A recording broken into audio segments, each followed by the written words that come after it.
ਸਤਿ ਸ੍ਰੀ ਅਕਾਲ ਦੋਸਤੋ। ਪਿਛਲੇ ਐਪੀਸੋਡ ਦੇ ਵਿੱਚ ਪਿਛਲੀ ਕੜੀ ਦੇ ਵਿੱਚ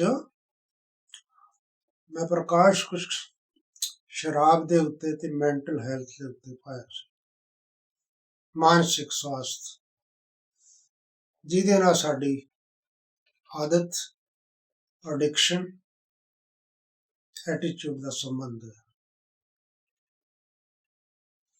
ਔਰ ਅੱਛੀ ਤਰ੍ਹਾਂ ਤੁਸੀਂ ਸਮਝ ਲਿਆ ਹੋਣਾ ਕਿ ਇਹ ਆਦਤ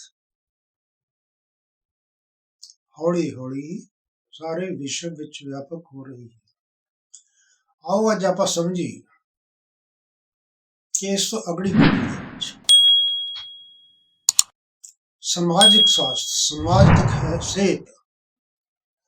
ਸਮਾਜਿਕ ਸਿਹਤ ਨੂੰ ਸਮਝਣ ਤੋਂ ਪਹਿਲਾਂ ਆਪਣੇ ਅੰਦਰ ਦੀ ਸ਼ਕਤੀ ਨੂੰ ਸਮਝਣਾ ਜ਼ਰੂਰੀ ਹੈ, ਜਿਸ ਨੂੰ ਅਸੀਂ ਸੈਲਫ ਮੈਨੇਜਮੈਂਟ ਕਹਿੰਦੇ ਹਾਂ, ਅੰਦਰ ਦੀ ਆਤਮ ਜਾਗਰਤੀ ਕਹਿੰਦੇ ਹਾਂ। ਤਾਂ ਆਓ ਆਪਾਂ ਪਹਿਲਾਂ ਇਸ ਨੂੰ ਦੇਖੀਏ। ਜੇ ਸਾਡਾ ਮਨੋਬਲ ਉੱਚਾ ਹੋਵੇਗਾ, ਮਾਈਂਡ ਮੈਨੇਜਮੈਂਟ ਠੀਕ ਹੋਏਗੀ, ਆਤਮ ਬਲ ਹੋਏਗਾ,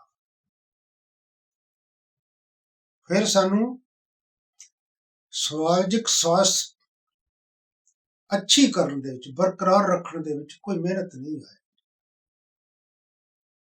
ਪਰ ਇਹ ਚੀਜ਼ਾਂ ਦੇ ਉੱਤੇ ਮੈਂ ਫੋਕਸ ਕਿਉਂ ਦੇ ਰਿਹਾ ਹਾਂ ਕਿ ਜਦੋਂ ਤੱਕ ਸਾਡਾ ਮੂਡ ਠੀਕ ਨਹੀਂ, ਸਾਡੇ ਅੰਦਰ ਕੋਈ ਘਬਰਾਹਟ ਨਹੀਂ, ਅਸੀਂ ਜਿਹਨੂੰ ਟਾਈਪ ਏ ਪਰਸਨੈਲਿਟੀ ਕਹਿੰਦੇ ਹਾਂ, ਉਹ ਅਗਰੈਸਿਵ ਪਰਸਨੈਲਿਟੀ ਹੁੰਦੀ ਹੈ। ਦੂਜੇ ਸ਼ਬਦਾਂ ਵਿੱਚ ਕਹੀਏ ਕਿ ਥੋੜਾ ਜਿਹਾ ਇਰੀਟੇਸ਼ਨਲ ਜਾਂ ਗੁੱਸੇ ਵਾਲੀ ਪਰਸਨੈਲਿਟੀ ਹੁੰਦੀ ਹੈ।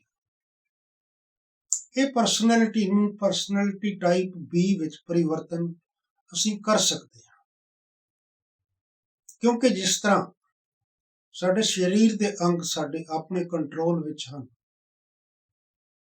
ਅੱਛਾ ਕਰਮ ਕਰੀਏ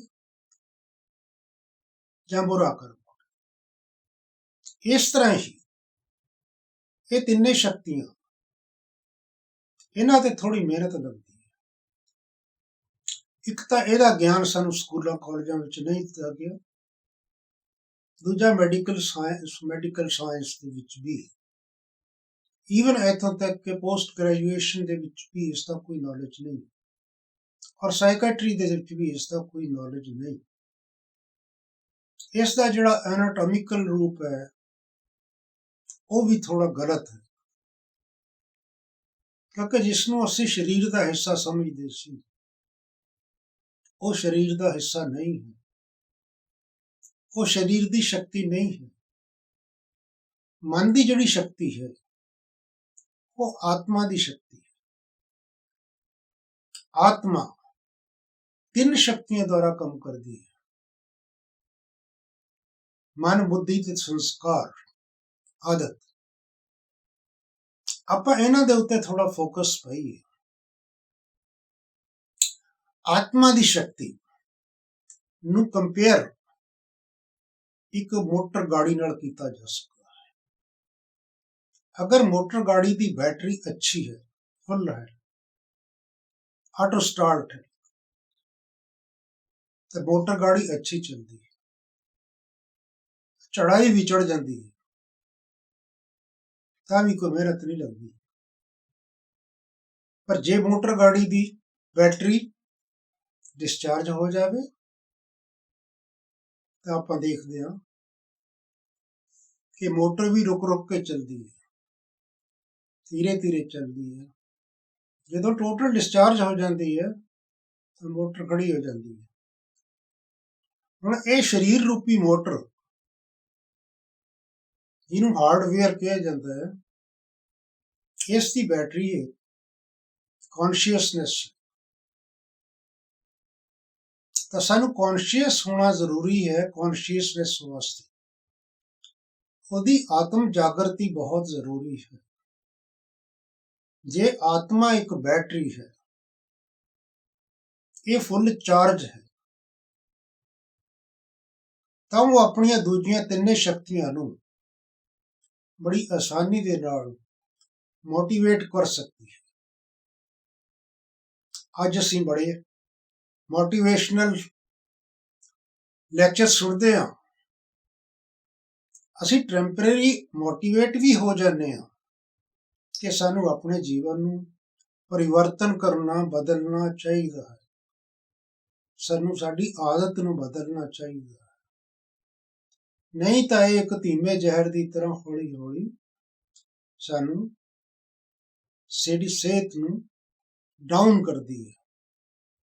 ਤੇ ਇਸ ਵਾਸਤੇ ਇਹ ਚੀਜ਼ ਹੈ, ਇਸ ਮੋਟਰ ਦੀ, ਸਰੀਰ ਰੂਪੀ ਮੋਟਰ ਦੀ ਬੈਟਰੀ ਨੂੰ ਚਾਰਜ ਕਰਨ ਵਾਸਤੇ ਕਿਹੜੀ ਚੀਜ਼ ਦੀ ਜ਼ਰੂਰਤ ਹੈ? 5-6 ਗੱਲਾਂ ਹਨ ਜਿਨ੍ਹਾਂ ਤੇ ਧਿਆਨ ਦੇਣਾ ਕਿ ਜਿਹੜੀ ਆਤਮਾ ਹੈ ਜਾਂ ਕੌਨਸ਼ੀਅਸਨੈਸ ਹੈ, ਇਸ ਦੀ ਜਿਹੜੀ ਓਰੀਜਨਲ ਸ਼ਕਤੀ ਹੈ, ਇਹਨੂੰ ਜਿਹਦੇ ਨਾਲ ਅਸੀਂ ਰੀਚਾਰਜ ਕਰ ਸਕਦੇ ਹਾਂ, ਉਹ ਹੈ ਪੀਸ, ਪਿਓਰਿਟੀ, ਪਾਵਰ ਔਰ ਲਵ ਔਰ ਬਲਿਸ। ਸ਼ਾਂਤੀ, ਨੌਲੇਜ, ਗਿਆਨ ਆਤਮਾ ਦਾ। ਮੈਂ ਇੱਕ ਚੇਤਨ ਸ਼ਕਤੀ ਹਾਂ, ਮੇਰੇ ਅੰਦਰ ਸਤੋ ਪ੍ਰਧਾਨ ਸੱਤ ਸ਼ਕਤੀਆਂ ਹਨ, ਜਿਨ੍ਹਾਂ ਵਿੱਚ ਪੀਸ ਵੀ ਹੈ, ਰੂਹਾਨੀ ਪਿਆਰ ਵੀ ਹੈ, ਔਰ ਦੂਸਰਾ ਮੇਰੀ ਪਾਵਰ ਵੀ ਹੈ, ਸ਼ਕਤੀ ਵੀ ਹੈ, ਆਤਮ ਸ਼ਕਤੀ, ਆਤਮ ਬਲ। ਅਰੇ ਤਿੰਨੇ ਚੀਜ਼ਾਂ ਨੂੰ ਅਸੀਂ ਕਿਸ ਤਰੀਕੇ ਨਾਲ ਚਾਰਜ ਕਰ ਸਕਦੇ ਹਾਂ? ਜਦੋਂ ਆਪਾਂ ਮੋਬਾਈਲ ਨੂੰ ਜਾਂ ਕੰਪਿਊਟਰ ਨੂੰ ਰੀਚਾਰਜ ਕਰਦੇ ਹਾਂ ਤਾਂ ਕਿਸੇ ਜਨਰੇਟਰ ਦੇ ਨਾਲ ਜਾਂ ਕਿਸੇ ਇਲੈਕਟ੍ਰਿਸਿਟੀ ਦੇ ਕਨੈਕਸ਼ਨ ਨਾਲ ਜੋੜਦੇ ਹਾਂ। ਜਦੋਂ ਉਹ ਫੁੱਲ ਹੋ ਜਾਂਦੀ ਹੈ, ਉਹਦੀ ਇੰਡੀਕੇਸ਼ਨ ਮਿਲ ਜਾਂਦੀ ਹੈ। ਇਸ ਤਰ੍ਹਾਂ ਹੀ ਜਿਹੜੀ ਆਤਮਾ ਹੈ, ਉਸ ਦਾ ਰੀਚਾਰਜ ਕਰਨ ਦਾ ਆਧਾਰ ਹੈ ਮੈਡੀਟੇਸ਼ਨ। ਮੈਡੀਟੇਸ਼ਨ ਸ਼ਬਦ ਜੋ ਹੈ ਉਹ ਮੈਟਰੀ ਤੋਂ ਬਣਿਆ ਹੈ। ਮੈਟਰੀ ਮਤਲਬ ਹੀਲਿੰਗ। ਸਰੀਰ ਦੇ ਹਿੱਸਿਆਂ ਨੂੰ ਹੀਲ ਕੀਤਾ ਜਾ ਸਕਦਾ ਹੈ। ਮੈਡੀਸਨ ਦੁਆਰਾ ਹਰ ਇੱਕ ਚੀਜ਼ ਨੂੰ ਹੀਲ ਕੀਤਾ ਜਾ ਸਕਦਾ ਹੈ। ਕਿਸੇ ਜ਼ਖਮ ਨੂੰ ਵੀ ਦਵਾਈ ਦੁਆਰਾ, ਮਲਮ ਪੱਟੀ ਦੁਆਰਾ ਹੀਲ ਕੀਤਾ ਜਾ ਸਕਦਾ ਹੈ। ਪਰ ਜਦੋਂ ਮਨ ਹਰਟ ਹੁੰਦਾ ਹੈ, ਮਨ ਨੂੰ ਕੋਈ ਸੱਟ ਲੱਗਦੀ ਹੈ, ਇਸ ਤਰ੍ਹਾਂ ਦੀ ਘਟਨਾ ਸਾਡੇ ਸਾਹਮਣੇ ਆਉਂਦੀ ਹੈ, ਤਾਂ ਉਹਦੀ ਸ਼ਕਤੀ ਕਮਜ਼ੋਰ ਹੁੰਦੀ ਹੈ।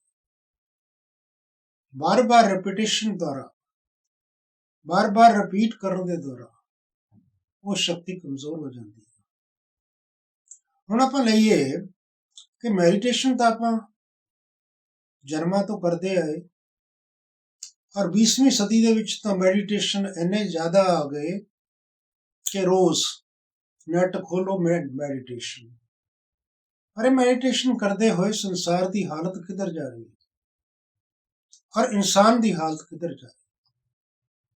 ਜਦੋਂ ਅਸੀਂ ਸਮਾਜਿਕ ਸਵਾਸਥ, ਸਮਾਜਿਕ ਸਿਹਤ ਬਾਰੇ ਸੋਚਦੇ ਹਾਂ, ਤਾਂ ਸਾਨੂੰ ਇਹ ਚੀਜ਼ ਸੋਚਣ ਦੀ ਜ਼ਰੂਰਤ ਹੈ ਕਿ ਮੈਡੀਟੇਸ਼ਨ ਕਰਦੇ ਹੋਏ ਵੀ ਕਮਜ਼ੋਰ ਕਿਉਂ, ਆਤਮਾ ਨਿਰਬਲ ਕਿਉਂ? ਔਰ ਜਿਵੇਂ ਦੱਸਿਆ ਗਿਆ ਕਿ 90% ਬਿਮਾਰੀਆਂ ਦਾ ਕਾਰਨ ਫੀਅਰ ਹੈ, ਭੈ ਹੈ, ਡਰ ਹੈ। ਤਾਂ 70 ਤੋਂ 80 ਤੱਕ ਬਿਮਾਰੀਆਂ ਦਾ ਕਾਰਨ ਮਨੋ ਸਰੀਰਕ ਰੋਗ ਹਨ। ਤਾਂ ਇਹਨਾਂ ਨੂੰ ਅਸੀਂ ਰੈਡੀਕੇਟ ਕਰ ਸਕਦੇ ਹਾਂ, ਇਹਨਾਂ ਨੂੰ ਕੱਢ ਸਕਦੇ ਹਾਂ। ਉਹ ਕਿਸ ਤਰੀਕੇ ਨਾਲ? ਅਸੀਂ ਰਾਜ ਯੋਗਾ ਮੈਡੀਟੇਸ਼ਨ, ਜੋ ਮੈਂ ਬਹੁਤ ਵਰਸ਼ਾਂ ਤੋਂ ਕਰ ਰਿਹਾ ਹਾਂ, ਕਿਉਂਕਿ ਸਾਡੀ ਜਿਹੜੀ ਆਤਮਾ ਹੈ ਉਹ ਇਸ ਸੰਸਾਰ ਦੀ ਰਹਿਣ ਵਾਲੀ ਨਹੀਂ ਹੈ। ਆਪਾਂ ਗਾਉਂਦੇ ਤਾਂ ਆਏ ਹਾਂ, ਚਿੜੀਆ ਰਹਿਣ ਬਸੇਰਾ, ਨਾ ਕਰ ਤੇਰਾ ਨਾ ਕਰ ਮੇਰਾ। ਵੀ ਆਲ ਆਰ ਐਕਟਰਸ। ਆਪਾਂ ਸਭ ਕੌਣ ਆ? ਪਾਰਟਦਾਰੀ।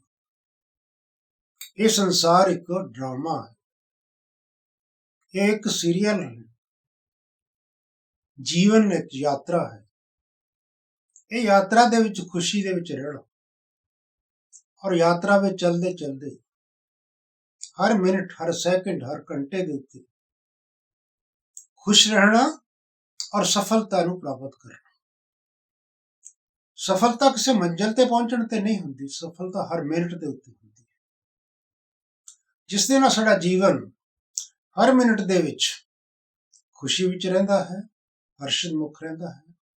ਹੁਣ ਸਾਨੂੰ ਆਪਣਾ ਗਿਆਨ ਤਾਂ ਜ਼ਰੂਰੀ ਹੈ ਕਿ ਆਤਮਿਕ ਸ਼ਕਤੀ ਦਾ ਗਿਆਨ ਤਾਂ ਮਿਲ ਗਿਆ, ਮਨ ਦਾ ਗਿਆਨ ਵੀ ਆਪਾਂ ਸਮਝ ਲਿਆ, ਕਿਉਂਕਿ ਬਹੁਤ ਦਿਨਾਂ ਤੋਂ ਲੈ ਕੇ ਮੇਰੇ ਅੱਜ 55 ਐਪੀਸੋਡ ਹੋ ਚੁੱਕੇ ਹਨ, ਜਿਨ੍ਹਾਂ ਵਿੱਚ ਮੈਂ ਜ਼ਿਆਦਾ ਫੋਕਸ ਮਨ ਉੱਤੇ ਦਿੱਤਾ ਹੈ ਔਰ ਮਨ ਨੂੰ ਪ੍ਰਬਲ ਬਣਾਉਣਾ ਹੈ ਔਰ ਸਿਹਤ ਨੂੰ ਬਰਕਰਾਰ ਰੱਖਣਾ ਹੈ।